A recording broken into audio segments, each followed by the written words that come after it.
from the S.A.G.E committee.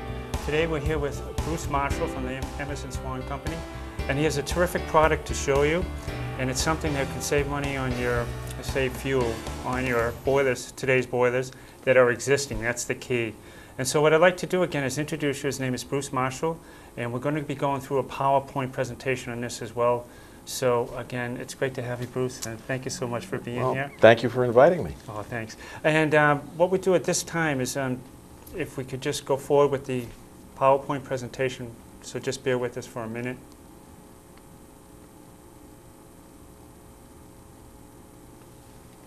Okay. Well, basically what we're talking about is improving your heating system.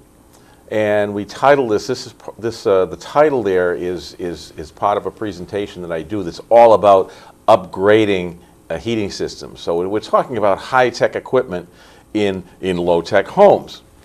So what we've been inundated with the last few years is all this advertising about rebates and incentives, utility rebates. We had government rebates for a while and federal tax credits, and we've been inundated with all of this stuff. But it really was aimed at new equipment, putting a brand new piece of equipment in your house.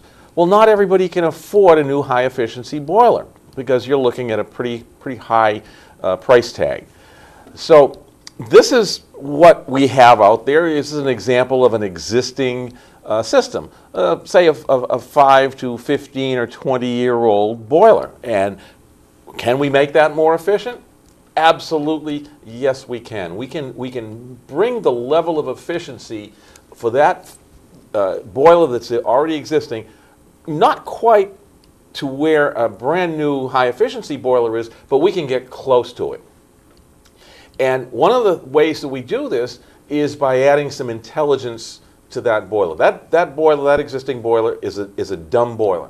By adding outdoor reset, the boiler is able to tell the difference between those two pictures you see there. If your heating system can't tell the difference, then it's going to work like it's the coldest day of the year, because that's what it's designed to do. It'll run like it's the middle of January, even if it's the beginning of November. Now, the concept isn't new. The concept has been around for quite a few years. This was old high-tech back in the 70s, and what you see there is a couple of products that were introduced back during the 70s, during the fuel crisis that we had back there. And these were outdoor reset controls that worked, but they weren't anywhere near to the technical level of what we have today. This is a product that was brought out by the S.A.G.E company in Rhode Island last year. And the idea of this is that you can add this for a very low cost to an existing system. They even gave it a name. They call it the Fuel Misers. This is a brand new product. It's only been out for a year, but it works on the same principles. This is a brochure that we send out for free. It's aimed at homeowners, and it's titled Distressed by Rising Fuel Prices, and it's aimed at the oil and propane market. Now, that doesn't mean that it excludes natural gas, but the higher priced fuels today are oil and propane. And what that brochure basically says is that what we're trying to do is to create a moving target for water temperature that the boiler is going to be supplied. So rather than running at that highest temperature, running to the maximum temperature all the time, it floats the temperature that boiler reacts to based on the outdoor temperature. It's like adding cruise control to the heating system. Some of the benefits: by lowering that supply water temperature, we lower the return water temperature, so that you get less fluctuations of that indoor temperature. When that boiler comes on and runs to the maximum temperature, you get a sudden wave of heat, and you feel it. You can actually feel it, and then it cools off. So you get these highs and lows. along with that high temperature being introduced into the system, you get that noise, that expansion noise. You hear the little tick, tick, tick, tick, tick if you have baseboard, and you can actually follow the flow of water all the way around the building. And that's expansion, as the copper is expanding because all of a sudden it was hit with this very high temperature water. Of course, the obvious benefit, and the one that we're really interested in, is fuel usage, because the boiler that's not running is not using any fuel. A study that was performed out in Minnesota a few years ago showed that outdoor reset controls, by adding these to an existing system, saved an average of 20% with a maximum of 30%. And what we have found is for a non-condensing cast iron boiler, it ranges between 5 and 15% reduction in the fuel costs. Now, I mentioned earlier that gas, it'll work on gas also. And if you're a National Grid customer, this product is eligible for a $225 rebate, and that's directly to the homeowner. So that really reduces the cost of installing this product. It's very simple to install. Any qualified heating contractor can install this in a very short amount of time, 1 or 2 hours. It's a very, very easy installation. And this can be added to any hydronic boiler, and this would be a forced hot water boiler with a standalone domestic water heater or an indirect that's attached to the boiler. This will not work if you have a boiler with a tankless water heater. That's an internal tankless water heater. It will not work with that. So you need a standalone separate water heater or an indirect water heater that's attached to the boiler. It'll work with both of those. The average payback or return on investment to the homeowner is 1 heating season. And when you factor in the rebate from National Grid, it's even less than that. So it's a great thing that you should be doing, and it's one very simple way that you can upgrade your heating system and make it a little more intelligent. That's great.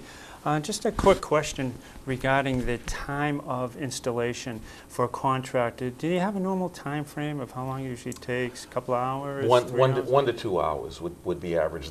Probably the most difficult part of the job is drilling through the sill to get this little outdoor sensor. This needs to go outside the building, and so drilling through the sill and getting a wire out there would be probably the most difficult part of the job. This other little sensor here goes on the pipes inside the boiler. They both wire back to the control, and they send information back to the control. This one sends information out that the temperature outside. This is telling it what the temperature of the water is in the boiler, and the microprocessor in the control decides now what temperature to shut the boiler off. Yeah, another great point is I think you mentioned it was an average 14% difference as far as savings on your fuel? Yes, 14 to 15% average reduction in the cost of the fuel. So without giving you any numbers, you know what you paid for fuel last year. Take 14 to 15% off of that, and that's your average savings. And you may do better than that, but the average is 14%. And what's terrific about that's year over year over year after you pay it off. Yes. That is terrific. Another question for you. For the people that are out there, could you just delve a little bit more into the tankless and the indirect heater, only because I'm not sure if people understand. The tankless heater is built into the boiler itself. Yes. And I just want to clarify that a bit, because people may not understand that. So if there's something you can just elaborate a bit. All right, a tankless coil is it's almost an instantaneous water heater. It's a bundle of coils that sits inside the boiler.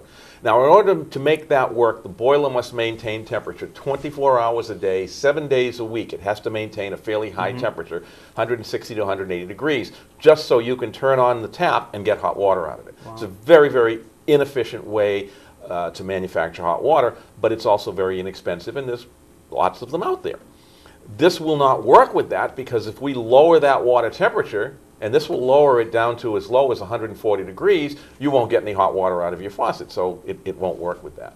An indirect differs from that, where it's a tank that's operating as a zone and has a bundle of coils in it, and it's taking boiler water and heating it. So the indirect water heater is another appliance that's attached to the boiler. Well, because that indirect water heater loses very little temperature, in fact, it loses less than a half a degree an hour, you're storing water at that high temperature, and now you're not running the boiler. So you only run the boiler when you're actually calling for water. Okay. So this product will work with that very nicely because you're able to lower that boiler temperature, not affecting your domestic hot water. And obviously, if you have a standalone water heater that's totally separate, then it's not attached to the boiler at all, then you have no problem. Oh, great. And again, once again, I think the rebate you mentioned on that was $225. Is that what it was, $225? $225 rebate from National Grid. So if you're a National Grid customer and you add this to your heating system, it's a very simple process to apply for that rebate, and that's direct to the homeowner. The gas network, National Grid is part of the gas network's system. Okay, that's great. That's awesome. Now, I just have one more quick question.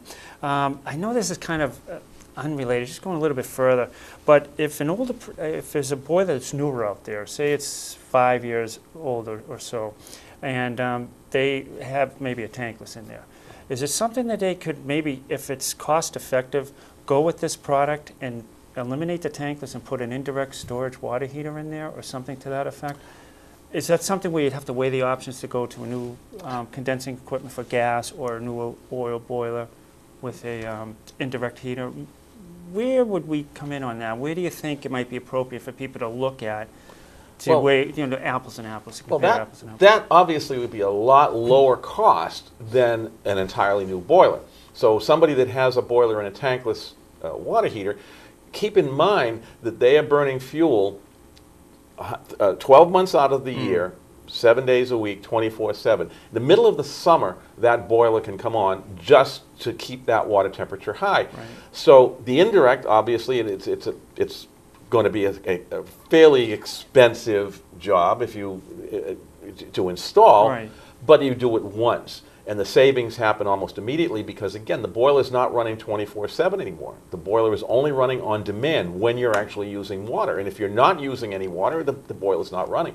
So you're going to save quite a bit on fuel usage just by adding that. Mm-hmm. And now you're able to add this outdoor reset to it. Right, okay. One thing I might want to add to this is that as of September of 2012, all new boilers have this type of control built in. So this was something that the Department of Energy mandated several years ago, and it kicked in last year. All new boilers already have this. So we're really addressing the older boiler, the boiler that's anywhere from 2 years or 5 years to, say, 15 or 20. Once you get past 20 years, you should probably be considering putting a new boiler in. But up to that point, the boiler still works.